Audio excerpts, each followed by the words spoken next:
While what I'm about to say could apply to fantasy as well in coming up with magical creatures, the framing I'm going to present is primarily going to be towards science fiction, especially also because we will be taking into account other worlds that they come from as well. And yes, you can have other worlds in fantasy, and again, all the magical stuff in turn, but just saying, of the two kind of fields within which you might be coming up with your own creatures of this ilk, it is probably the more, as I say, sci-fi that this will probably apply more to. Hence the specific wording in the title and thumbnail. Hello and welcome to the Ragnarok Chronicles. My name is Dominic and this is a channel where we just talk through some of the lore of the books that I am writing. And indeed, there is going to be some lore, I guess, mentioned in this, if for just like giving examples, even though the overall video isn't specifically talking about any one thing within the franchise. Also, as with the other like kind of creative process discussion videos as opposed to pure lore discussion videos that I've done in the past, this is by no means a definitive list of any kind. This is more just some suggestions that I myself might put out there if, say, hypothetically, you're wanting to come up with some kind of species of your own. With that then, I would actually like to start off by talking about the idea of the humanoid alien. Now, when it comes to things like Star Trek, let's say, you have a number of species which basically look human except for maybe a couple of other ridges around the face or spots or whatever it may be. And from a production standpoint, that makes sense because they'll cost less money on prosthetics and all of that, or CGI, etc. And in turn, so far as I'm aware, there is something to be said about, if this isn't a purely human-centric view, there is something to be said about an evolutionary benefit to having something that's somewhat humanoid, i.e. bipedal, arms, two legs, eyes, heads, whatever. Therefore, if we're looking at the probabilities of species that we might come across in these kind of stories, they may be more likely to be as humans, or human-like. Even if we don't go quite down that Star Trek route and instead still have some other, like maybe reptilian-looking creature or something like that, it's still having two arms, two legs, upright, etc., you can justify it. That all being said, however, I personally prefer to try to go down more diverse, creative routes when I'm coming up with my creatures. We've discussed previously the idea of the Vovoocol. True, in these first books, with the likes of Mirdi as a character, she is simply described with like a couple of other features as a green woman, to which I'll kind of just say that that was the invention of me in 2013, something like that, whenever I started coming up with these specific books. And because she was an original character from back then, I prefer not to change the likes of her, for instance. But going forwards, other things would start diversifying more and more. So what do you do then if you want to come up with something that isn't human? Well, one tact, potentially, is to do with also envisaging their environment. I mentioned before how, theoretically, there is an evolutionary advantage to being as us, as being humanoid. Well, that's going to be down to the terrain that the creature has developed on, the prey, and so forth. This actually goes both ways. You could either say, once you have a creature, decide, okay, well, based upon this, what environment must it have developed in? Because, again, you can't just say it developed like this out of nowhere. Evolution will have given it these things because they are advantageous in its native environment. Even if we're talking about like a sapient spacefaring species, for instance, they have travelled beyond it, or even just between the different climates on their own planet as we as humans have. What was their original climate?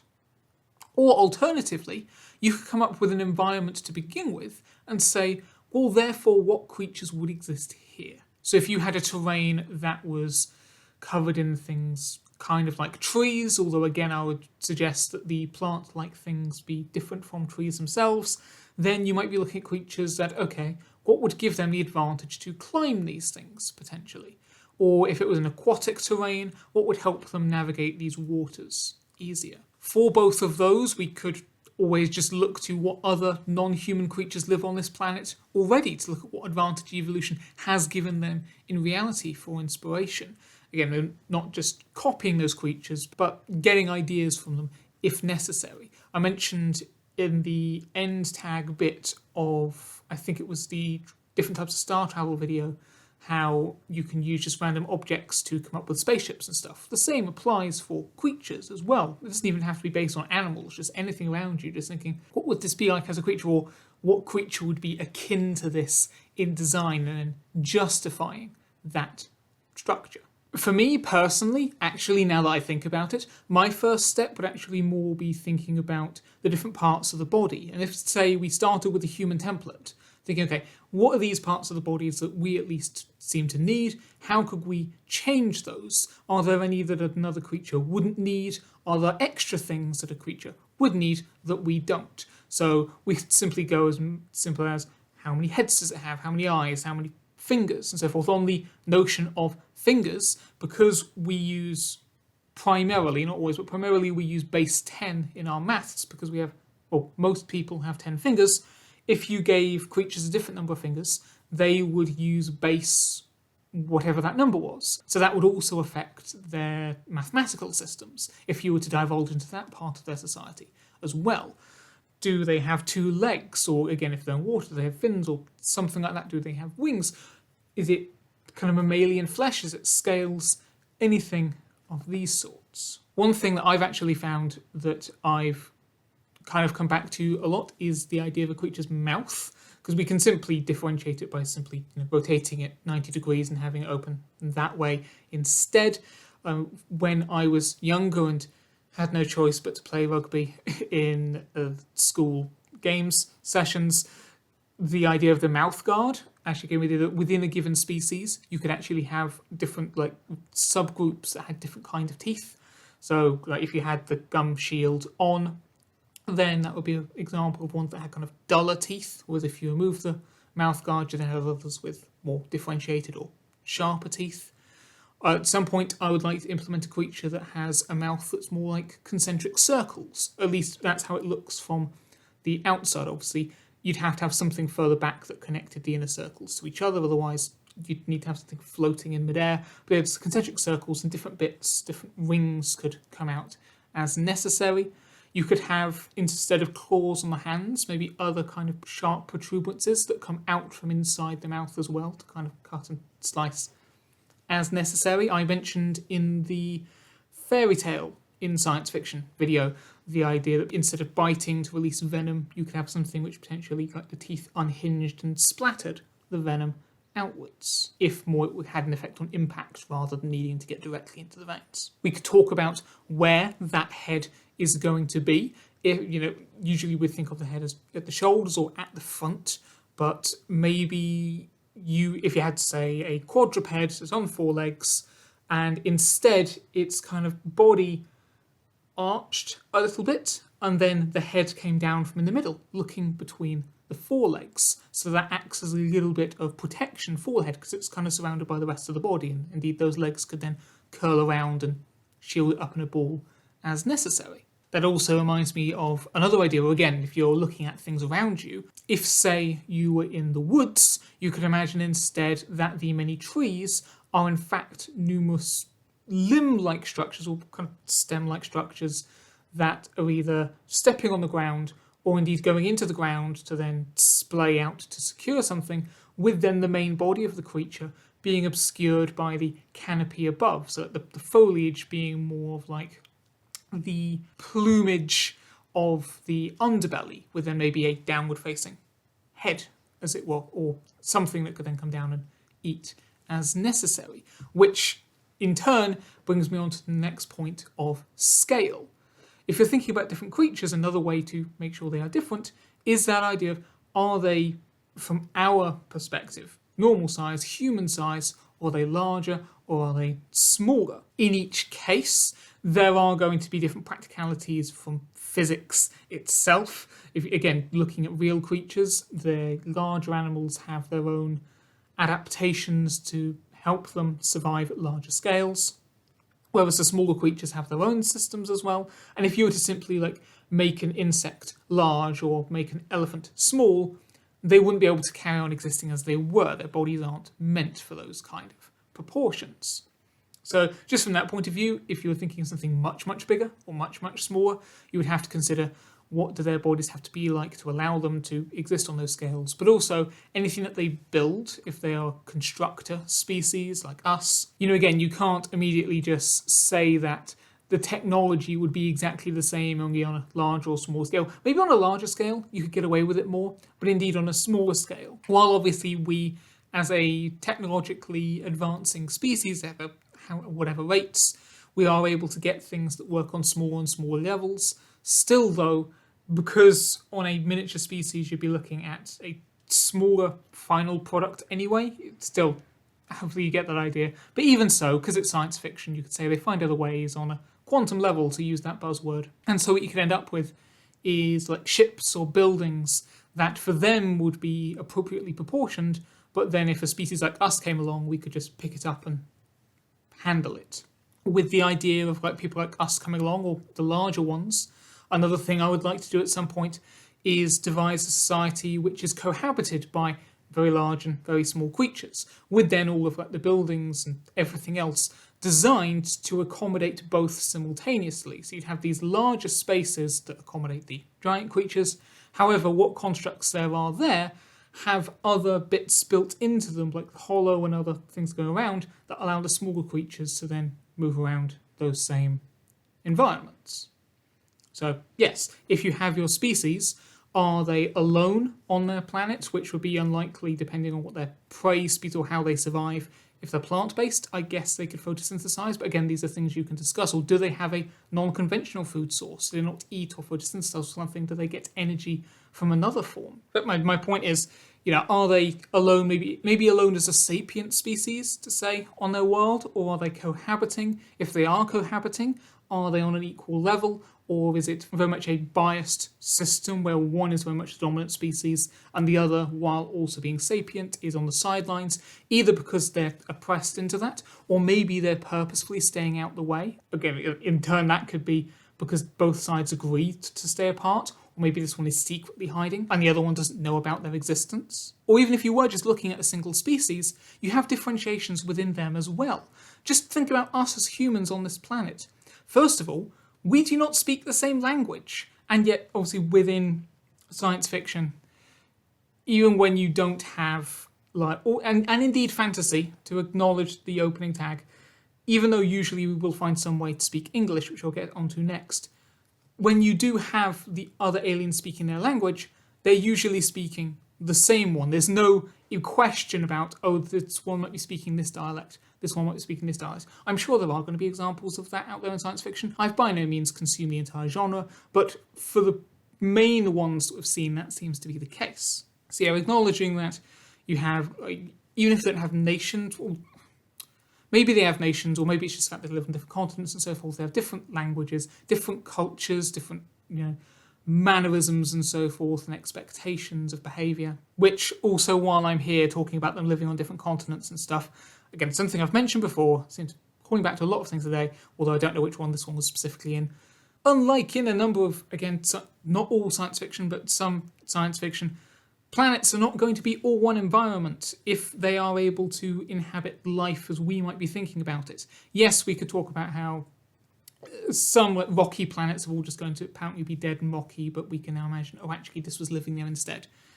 If you're talking about a number of different types of planets, it's not going to all be the swamp planet or the desert planet or something like that. Again, potentially, but more likely you are going to have a mix of things based upon, as the Earth developed, how the light from the sun or suns or whatever it is that's the structure of the different planets and moons and whatever, how that's hitting the planet at different angles, different times of the orbit. Some parts are going to be hotter and colder, and etc. Life, plants, environments are going to develop differently.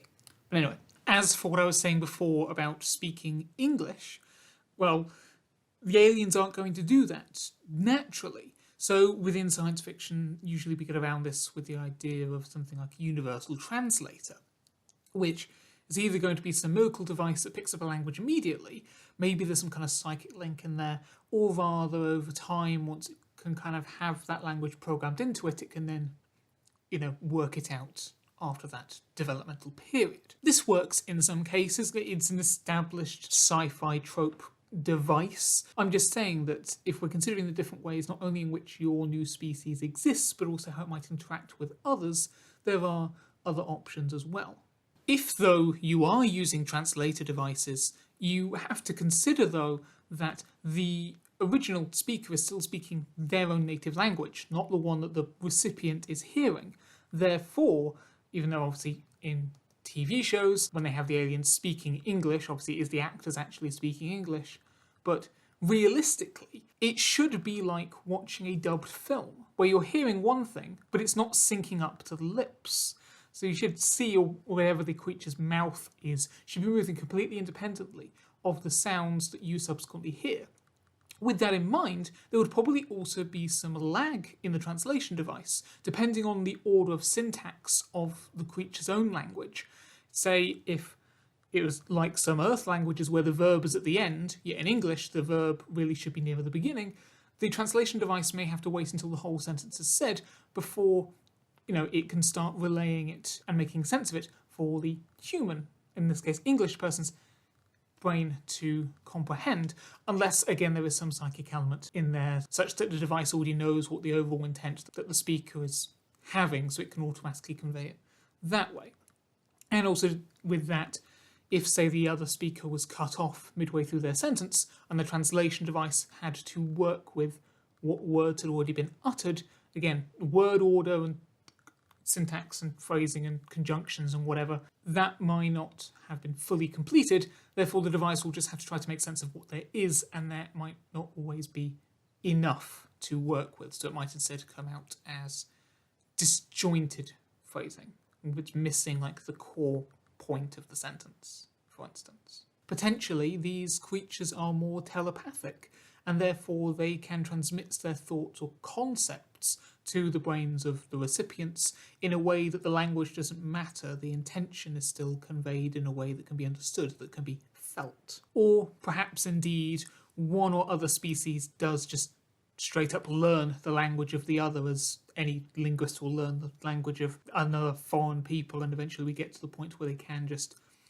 speak back and forth in one elected tongue. Still though, depending on the anatomical structures of the creature you've created in regards to how it speaks or makes sounds, so first of all, also, creatures may not communicate verbally, it's still not psychically, but maybe you could have a creature that communicates by releasing different scents and pheromones. Or maybe there's one that's purely in hand signals, or anything like that. But if we were to say this was both verbal communication in some form or another, even so, the form of the organ that does it may not allow for certain sounds to be made. I mean, again, to go back to just the diversity between humans, if you grow up within a certain culture learning a certain language, there are then other sounds and phonemes in foreign languages that may be harder for you to pronounce, whereas the people who grow up with that language, despite also being human, they find it really easy to make those sounds. So, it may all be fine, but just something to consider. For instance, while obviously I'm not spending loads of time writing out fictional alien languages in my books, because it's essentially, well, it's not essentially, it is gibberish in that regard to the reader. There are still sometimes passages before the translation comes into effect or something where we will hear some of the alien dialogue. And for instance, with the Palantheas as one of the species, because they're more insectoid and they're described as having like pincer kind of things, the sounds with which they would inherently speak, I kind of think of as being a lot more like sharp sounds, like that sort of thing. They have since been able to work themselves to form the mouths around other sounds, but instinctively that's more of what we have. So those were clearly kind of short, sharpish sounds. I'm really hoping they picked up on the microphone. And otherwise, you could have a similar sound, but different if, say, rather than doing that kind of just a kind of clicking sound, instead to fix your tongue to the roof of your mouth and then try to do something as opposed to. Anyway, just different things you can play around with. Those are both in turn similar in that they're very short, sharp sounds. You can also have very long and complex words as well. And again, once more, unless you are going to be doing a Tolkien and writing whole stories to show off your Elvish languages, I wouldn't worry so much at this kind of stage about what the sounds are. Just again, maybe potentially consider if you are wanting them to say other languages to accommodate other creatures that they're coming across. Will they naturally, easily be able to make these things, or would they have to put in more of an effort for it?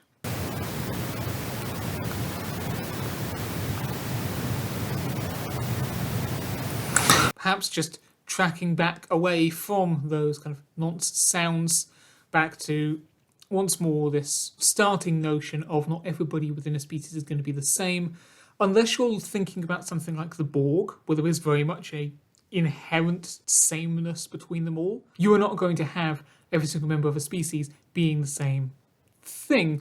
You aren't necessarily going to have them all be military or all be doctors or something like that. You are going to have both different general fields that they're each operating within, and these are going to be potentially for different intentions, unless again there's something very integral or important in their history or society that means they will have all, as a collective, gone together towards one pursuit.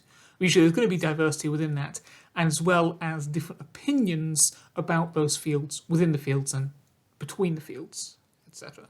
That, though, I guess, is kind of getting into the ideas of culture and what are the priorities within a given society. So that one, I guess, there is a bit more leeway, but as opposed to environments and that sort of thing. But anyway, just, again, a thing to consider if you're wanting to go through the different options of how you might flesh things out this way or that. Or, despite everything I've said here, which again is in no way a you must listen to these things, these are general musings, if you were just to bypass all of that and just say, in fact, rather than going down any of those specific routes, I just had an idea that a creature could have this sort of thing. Like, I have a creature where the bones can kind of collapse inwards to allow the creature to squeeze through tighter spaces, and then when it's out the other side, they would kind of fold outwards again. So it's kind of a collapsible internal structure. And then you simply work your way out from that. And say, okay, if I wanted the bones to be able to do that, what would that mean for the rest of the internal organs? Are they going to have organs like we do, or are they going to have things structured slightly differently? Perhaps there's more about fibres and tubes that can then move around and stuff. Why would it need to do so? What's its terrain? And then you go down those other trains of thought. What I'm saying is, it doesn't have to start with such a, okay, we're now going to take this first box and we're going to see, what do I think about this? What do I think about this? And going through it more of a analytical path, which what I've been saying might make it feel like is the direction to go down. You can just simply have, this is an idea and we'll just run with it and see what happens. Of course, again, once you have begun running with it and you've got a few more ideas, I would again suggest just rounding things off with those other notions. Otherwise, someone like me who was to then come along and start thinking about it and say, well, how does this world work in this way, or how does that creature work in this way, therefore, if you haven't thought of those things already. But that then just depends on, do you care what someone like me as an audience member would think? Quite possibly you wouldn't, but just these things to consider. One final thing to consider, hopefully, is that you might have found this interesting as a video. Again, just once more, just general discussions in this sort of framework. If you have found it interesting, then there are other videos like this on the channel, as well as more videos in general that have been over in the last however many months that you can check out now. If you want, you can also stay with us for the weeks to come. And regardless of what you do, the main thing is to, especially in this case, given what we've been talking about today, just keep on telling stories.